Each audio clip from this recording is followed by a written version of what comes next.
টাকা এমন একটা জিনিস যেটা পাওয়ার জন্য মানুষ নিজের জীবনটা উজাড় করে দেয়।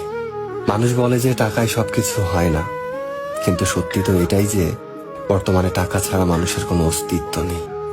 হাসপাতালের অসুস্থ মানুষটা জীবনে বাঁচা মরার সাথে লড়াই করে চলেছে, কিন্তু ডাক্তারের প্রথম কথা হলো যে আগে টাকা জমা করুন, তারপরে চিকিৎসা হবে।